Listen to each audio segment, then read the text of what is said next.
चलिए तो शुरू करते हैं।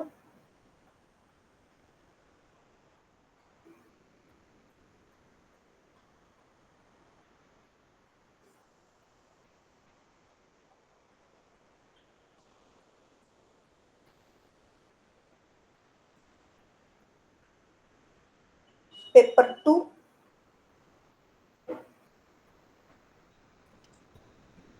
सेक्शन। हेलो मैम, आवाज नहीं आ रही। बाकी सबको आ रही है? यस मैम, अभी क्लियर आई। आ रही।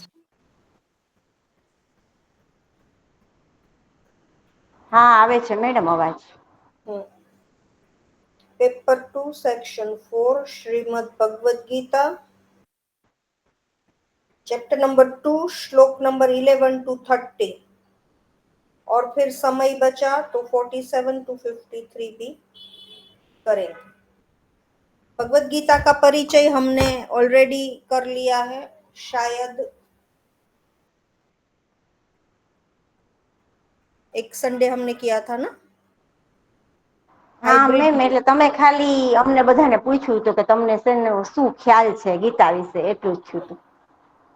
हाँ बस तो उतना ही है परिचय 700 श्लोक वाला। ओके। अर्जुन और कृष्ण के बीच, संजय और धृतराष्ट्र के बीच भगवान का गाया हुआ गीत, 18 अध्याय, 18 अध्याय के नाम, उसके श्लोकों की संख्या। तो यहाँ पर दूसरे अध्याय के श्लोक नंबर 11 से 30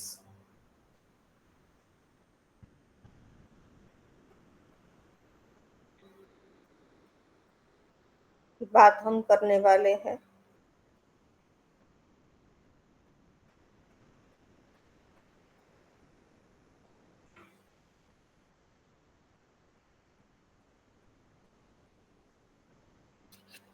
पहले अध्याय में हम सबको पता है कि अर्जुन को बहुत विषाद हो जाता है, वो स्ट्रेस में चला जाता है, उसको डिप्रेशन होता है और फिर वो रूठ कर, निराश होकर, हताश होकर अपने हथियारों को फेंक कर रथ के पीछे जाकर बैठ जाता है। फिर दूसरे अध्याय का आरंभ होता है। दूसरे अध्याय जिसका नाम सांख्य योग है, वहां पर संजय से श्लोक की शुरुआत होती है। पहला अध्याय में पहला श्लोक धृतराष्ट्र बोलते हैं, दूसरे अध्याय में पहला श्लोक जो है वो संजय बोलते हैं। संजय कहते हैं धृतराष्ट्र से कि इस तरह से अर्जुन जो है वो शोक करता हुआ, रोता हुआ, व्याकुल होता हुआ भगवान को कहता है।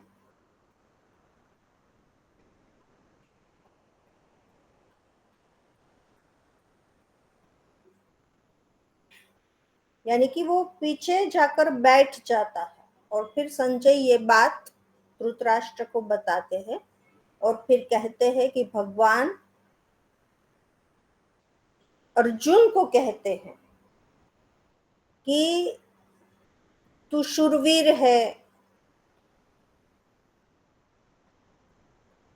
इस समय पर शोक करना, इस समय पर विषाद करना ये तेरे लिए योग्य नहीं है। और रणभूमि जो है, कुरुक्षेत्र का जो मैदान है, उसमें तो ये बिल्कुल ही योग्य नहीं है कि तू इस प्रकार का वर्तन करे, क्योंकि कोई भी विषाद होता है उससे कभी भी यश की प्राप्ति नहीं होती, ना ही कोई श्रेष्ठ व्यक्ति इस प्रकार का आचरण करता है, ना ही इससे स्वर्ग की प्राप्ति भी होती है।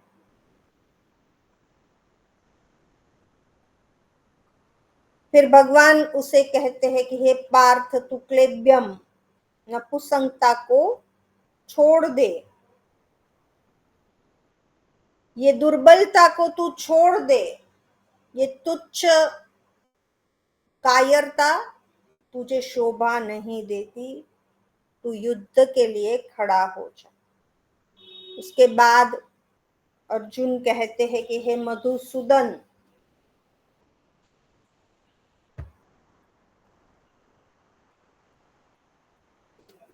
फिर अर्जुन जो है वो अपना पक्ष रखता है कि यहाँ पर तो मेरे दादाजी है, मेरे गुरु है, यानी कि भीष्म पितामह है, द्रोणाचार्य है, उसके विरुद्ध में कैसे लड़ाई लड़ूं, क्योंकि ये दोनों को तो मैं पूजनीय मानता हूं। और फिर इन लोगों को मारने से तो बेहतर है कि मैं भिक्षा मांगू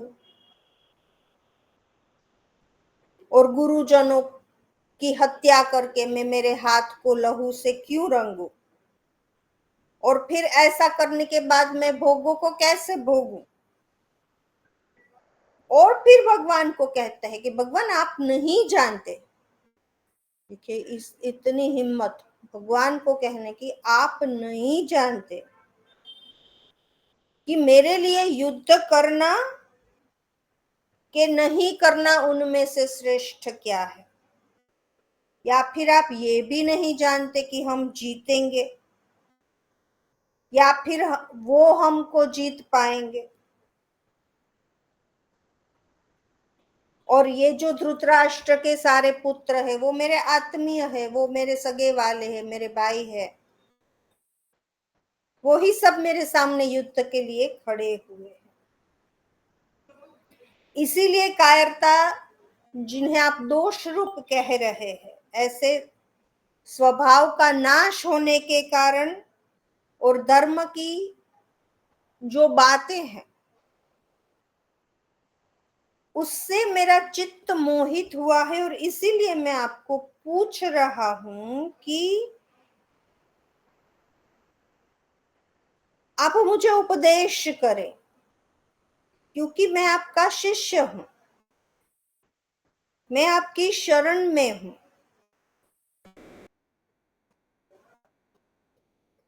क्योंकि जहां तक मैं जानता हूं कि सभी देवताओं का आधिपत्य पाते हुए भी, धन धान्य से संपूर्ण होते हुए भी,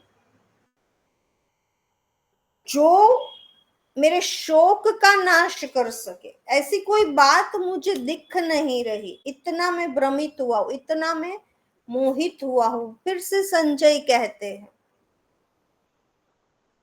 हे राजन, यानी कि हे धृतराष्ट्र, धृतराष्ट्र से कहते हैं कि निद्रा को जीतने, गुडाकेश शब्द जो है अर्जुन के लिए प्रयुक्त हुआ है। गुडाकेश यानी निद्रा को जीतने वाला।